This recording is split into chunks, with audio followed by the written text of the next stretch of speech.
اللہم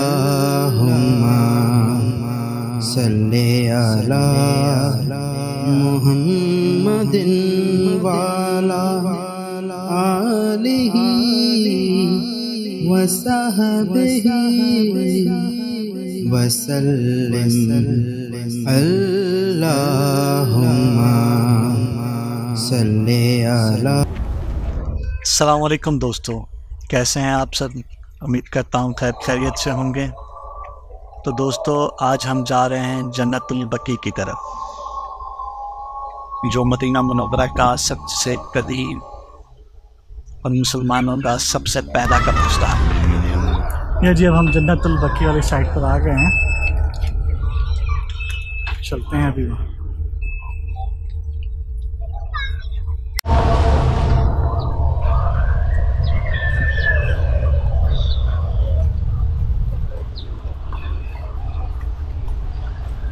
جنت البقیع ادھر ہے، جنت البقیع اوپر جانا ہے ابھی اصل کے بعد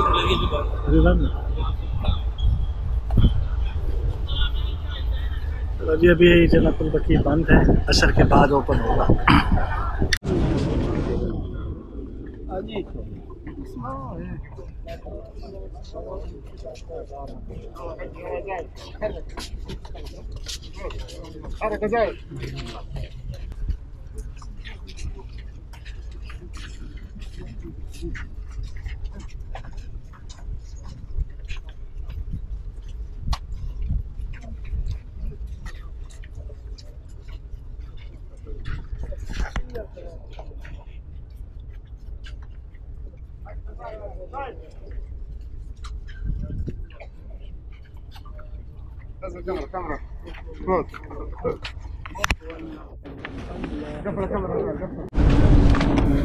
دوستو، یہاں پر سیکیورٹی والے نے مجھے کیمرہ بند کرنے کے لیے کہا۔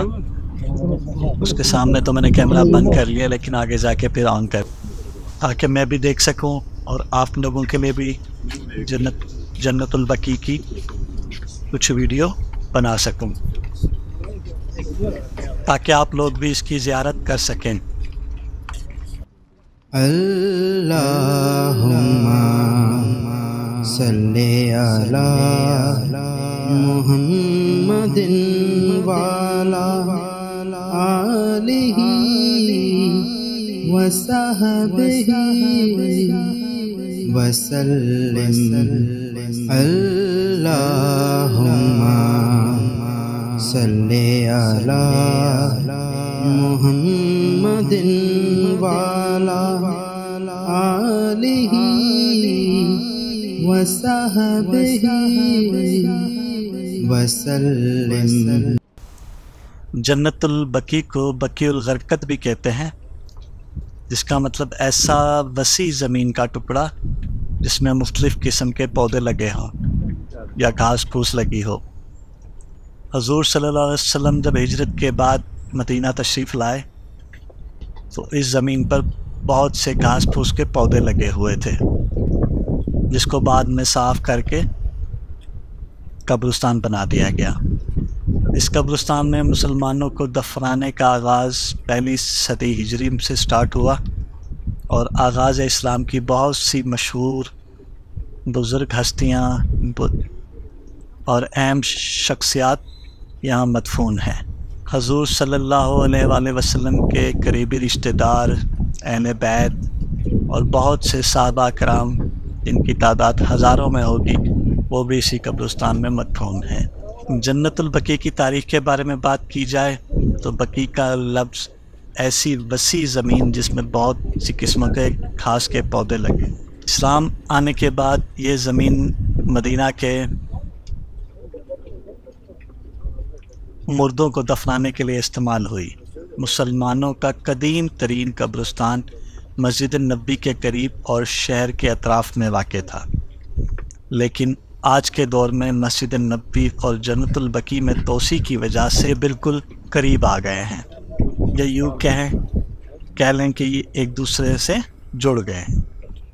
قبرستان کے چاروں طرف چار دیواری ہے، اور اس کا مین گیٹ مسجد نبوی میں ہی ہے۔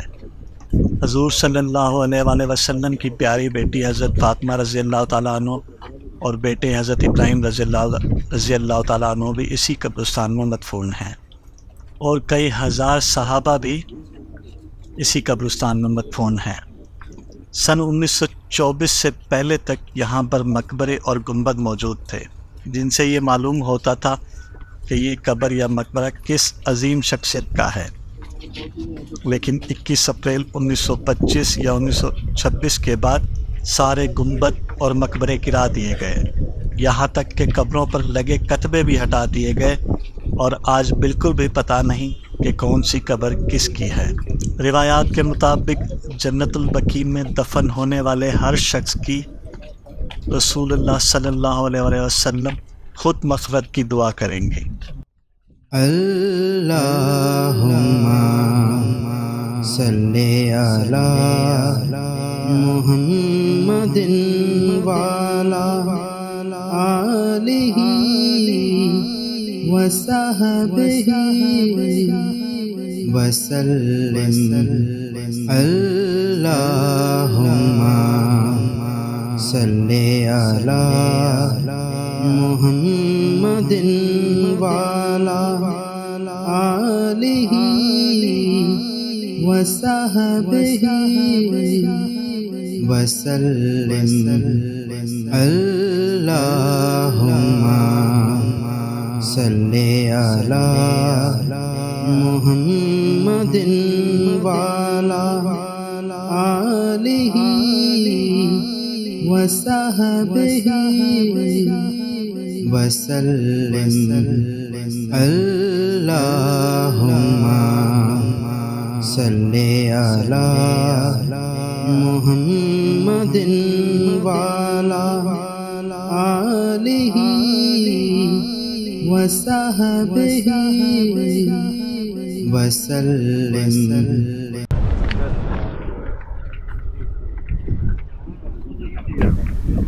یہاں پر ایک خوش نصیب کا جنازہ جا رہا ہے، جسے جنت البقیع میں دفن کیا جائے گا۔